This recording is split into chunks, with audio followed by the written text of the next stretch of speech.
Hey gamers, John from Dicestormers here. I got asked by Ninth Goose, one of our YouTube subscribers, about what my first impressions were on Star Wars Edge of the Empire RPG. And it's done by Fantasy Flight's the newest one that's come out, and how it compares to the old Star Wars West End Games version, which came out I think in 1987 according to the back cover. And we've been playing this one, as you know, for a while now, and we've gotten a lot of mileage out of it. It is a great system. It's fun, it's fast, it's simple, easy to pick up for new players. And I think it's really been a foundation block for exploring the Star Wars franchise for us, and it's allowed us a lot of freedom to be able to create our own content around it. The new Star Wars Edge of the Empire RPG is fresh, it's new, and I'm going to say edgy, even though it's called Edge of the Empire and it's a terrible pun, but it really does try and capture the feeling of a darker side to Star Wars, which other RPGs haven't really touched on quite so much. It explores it in its illustrations, which are a lot darker and a lot grittier, and it also explores it within the context of its system itself, with a real focus on smugglers, and smugglers and pirates and mercenaries and people that you would find on the outer edges of space. And that's a deliberate thing on Fantasy Flight's part. They've said that themselves, and that they're going to be exploring the Alliance, the Rebellion, and the Force later on in further supplements, or further core rules, I should say. I really like that exploration of the darker side. I think it's been something that's been lacking, and it's also allowed Fantasy Flight to be able to expand the universe in a way that the old Star Wars version didn't quite so much. This really stayed true, I think, to the movies in its illustrations. And when I say that, I'm talking about just the core book here, that it stayed true to the illustrations of the movies, whereas the Edge of the Empire game explores the movies but also expands on it in its illustrations. It really takes it out of the movies and allows it to plumb new depths of dark, grittier side of the Star Wars universe. And that's a welcome change. And it has, I've got to say, some of the most beautiful illustrations that I've seen. I really love the feel of this book. And as a gamer, the feel of a book, I think, is that first impression that allows you to get a idea of what the atmosphere of the game is going to be. So hats off to Fantasy Flight for that. As far as the actual core system goes, this system of Edge of the Empires it's still quite fast. It's not as fast, obviously, as the old West End Games version. It's a bit more complicated, mainly because of the unique dice sets, which allow you to show the success and failure, obviously, but also allow you to explain how you succeed or how you fail. So it gives a bit more flavour to the dice rolls. I like it. I like the system, but I also find that it's something that's going to take a while to really get my head around, to get to the point where it's fast and I know how to describe a scene and how they succeed or how they fail based on how I interpret the dice rolls. So that'll be something which I'll slowly improve at, I think, as I go along, and not something I can master straight away.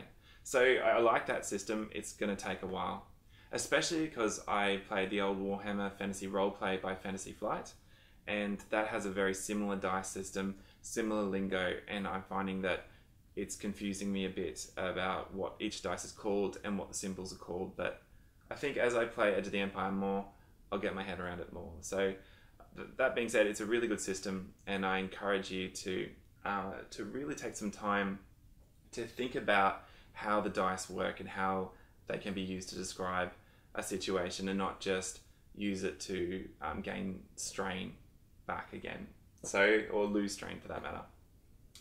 I want to talk briefly about character creation, in that the character creation system in this is a point-based system.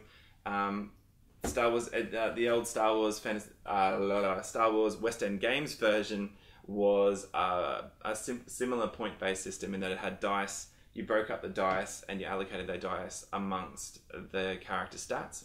This uses points, where you break the points up and you allocate them to your attributes and your skills. And I really like point-based systems because it allows you to have complete control over how your character is created. I think random dice systems are great, but my preference is for point-based systems. And this one really does give you a lot of room to be able to describe how your character is created and puts an emphasis on the background of the character through its obligation system, which shows how you are obligated to those in your past and how that informs your present. And it allows the GM to be able to use those obligations to flesh out and add spice to the adventures that they're running.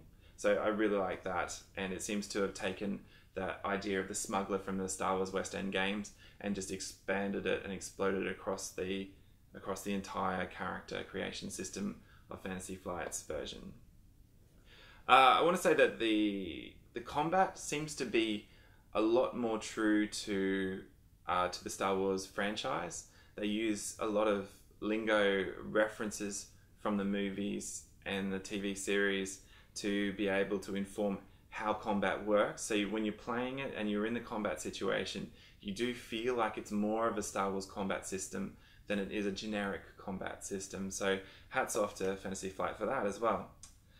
I think that's all I really want to say about it, other than to really encourage you to explore this game. It is a fantastic system, and I really think that it is it's fresh and it's new, and it's something which is going to be something that we'll be playing into the future. We'll probably never forget our roots in West End games, and we'll come back to it, I'd say, at a later date. But for the present, this is the game of choice for us, and we're just loving playing it. That's all I want to say. So if you guys like what we do on our channel, please subscribe to us, favorite us, and share us around to other channels. We'd really appreciate that. If you like our videos, please subscribe and click the like button. We also want to hear your perspective. We're trying to reply to any comments that happen, any questions that you put up there. Let us know what you think, and we'll respond if we see it. And if you have any requests for us, please put it into the comments. We'd love to hear from you. We are exploring dialogue on our website as far as your campaigns and what you're doing in your campaigns. We'd love to hear from you and be able to put your campaigns on our website as well, so that others can benefit from your creativity and your skill. So have a look there. We're going to start doing that soon. We haven't launched it yet, but we're accumulating people's campaigns right now. So if you've got them, submit them, because we'd love to hear from you on our Facebook page, on YouTube, or on our website. That's all from me, and love to hear from you. I'm John from Dicestormers, and I'll see you in the next video. Bye for now.